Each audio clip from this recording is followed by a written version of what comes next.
Olá, agora nós vamos tratar do capítulo 6. Ele se refere a algumas distribuições de probabilidades contínuas. É um capítulo muito interessante. Eu gosto muito desse capítulo porque ele traz um conteúdo de análise de probabilidade que é muito útil. E tendo em vista a organização que a gente faz, ele se torna até bem simples de ser entendido. Então vamos lá. Considere a seguinte gráfico, o eixo X, pontos 1 e 3, e no eixo Y, meio, que é a função de X. Então, avaliando esse exemplo, nós vamos perceber o seguinte, que a função densidade para uma variável aleatória no intervalo. Então, o f de x é a função densidade para uma variável aleatória. Essa aqui é uma variável aleatória x qualquer. Então, x, se é a variável aleatória, assume vários valores. Se você avaliar, isso é um retângulo, então a área dele é a base vezes a altura, mas não vamos avaliar dessa forma, vamos avaliar como se fosse um modelo estatístico contínuo. A função densidade de probabilidade aleatória contínua uniforme no intervalo A e B Então, qual que é a função densidade de probabilidade? A função densidade de probabilidade para a variável contínua, que é um modelo matemático, no intervalo A e B, que é esse modelo, no intervalo A e B, é dado por f de x, que é igual a AB. Ou seja, eu tenho estes parâmetros, a gente vai ver que isso é importante nos outros contextos, e 1 sobre B menos A. Por que 1 sobre B menos A? 1 sobre B menos A é a equação que ele tem quando o x varia de A até B. Então, ele é maior, o x é maior ou igual a A e o x é menor ou igual a B. Então, nesse intervalo, ele representa esse valor. Caso contrário, ele representa zero. Então, ele demonstra essa equação aqui.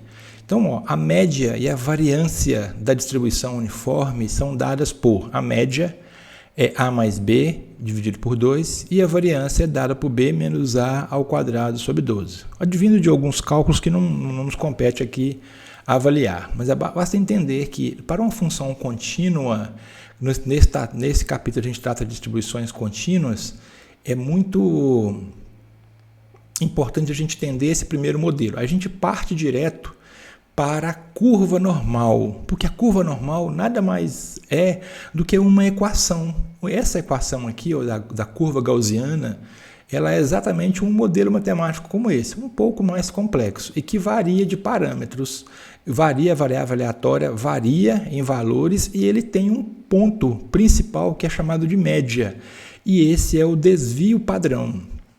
Ou seja, eu tenho a média e o desvio padrão como parâmetros da variável aleatória, que pode assumir qualquer valor.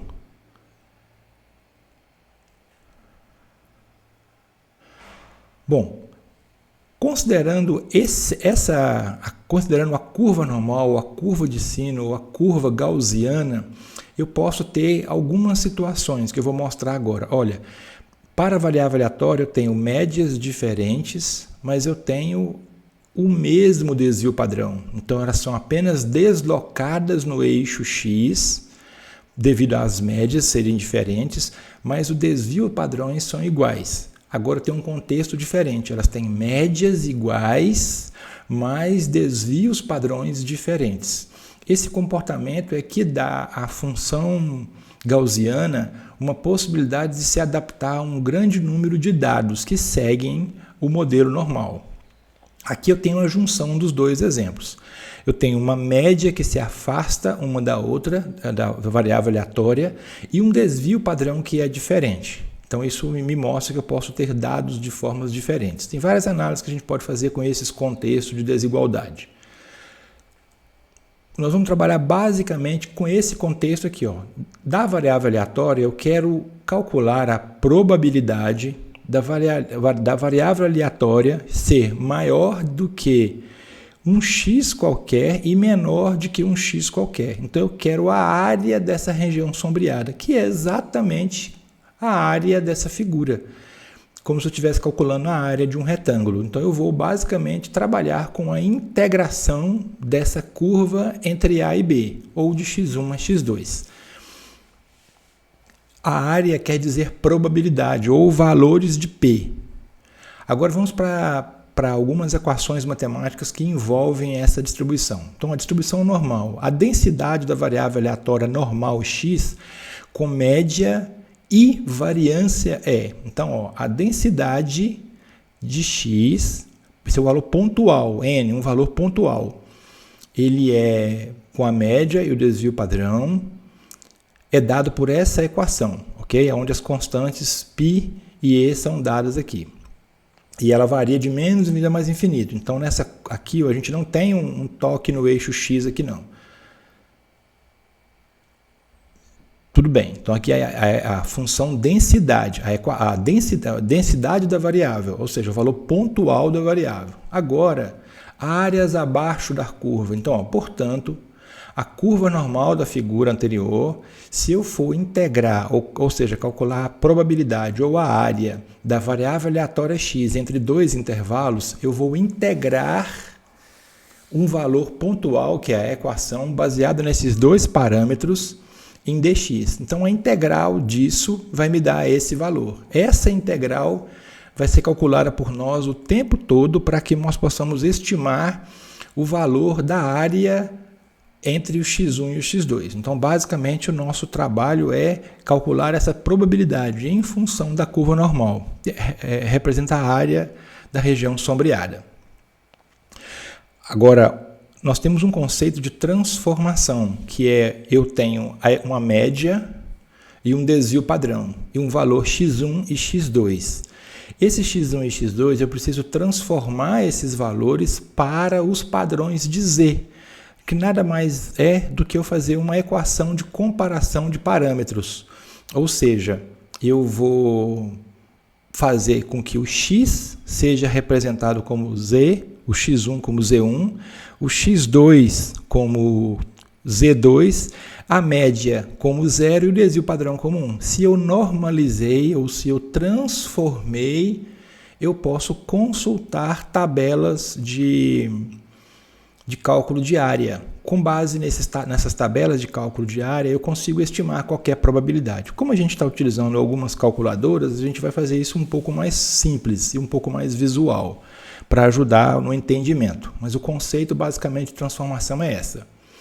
A equação que transforma a curva normal para uma média qualquer e um desvio qualquer para a média 0 e desvio 1 é dado por essa equação aqui. Ó. Então, podemos transformar todas as observações de qualquer variável aleatória normal, x, em um novo grupo de observações da variável aleatória normal z. Só mudou o nome. Agora, a média é 0 e a variância é 1.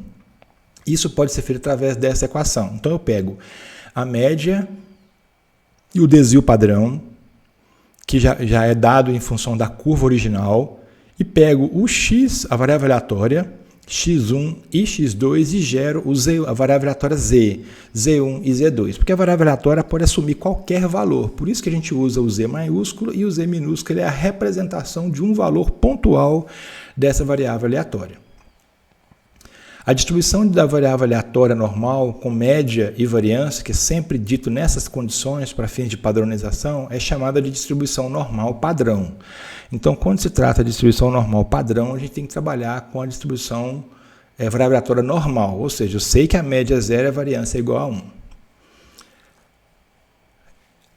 Aqui é só teoria, a gente vai ver alguns exemplos e vai elucidar bastante os casos de uso.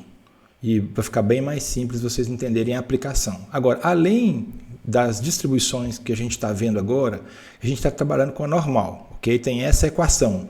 Essa distribuição normal, essa aqui é a contínua, a gente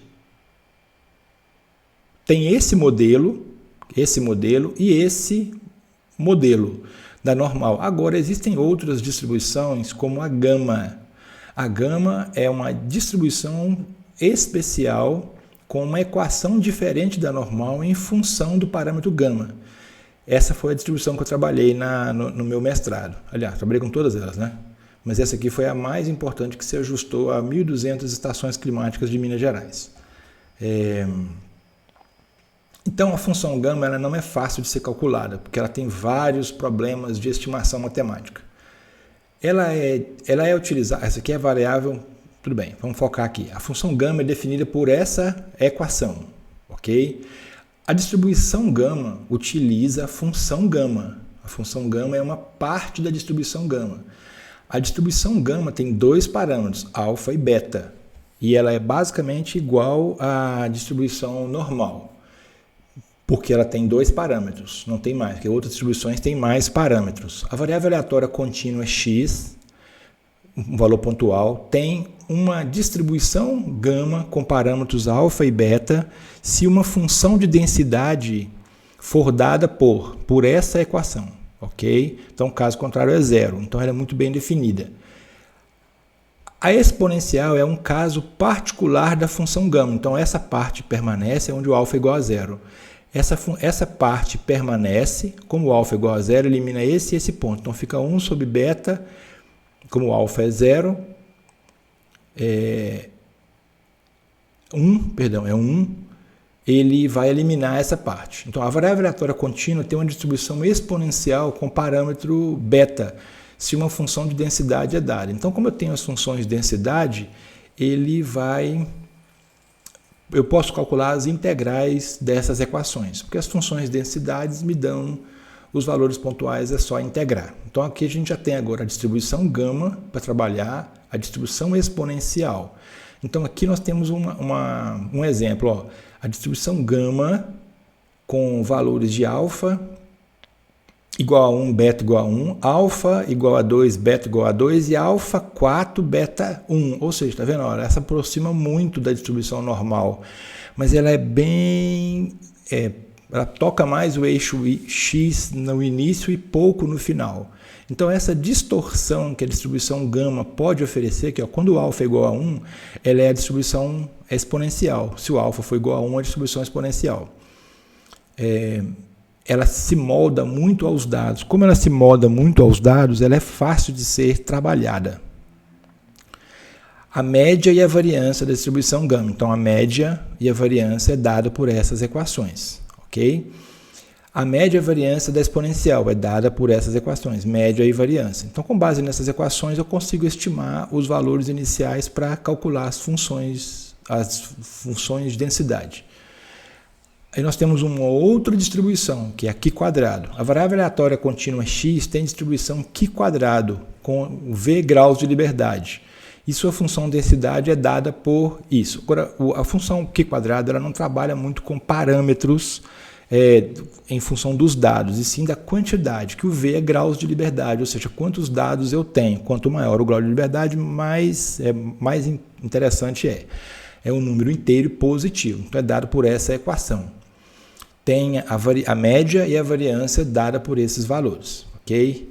Por último, nós temos a distribuição log normal, que é a distribuição log normal se a variável aleatória y log logaritmo neperiano de x, ou seja, o y, tiver uma distribuição normal. Então, o x precisa de distribuição normal, com médias e o padrão. A função densidade é dada por essa equação.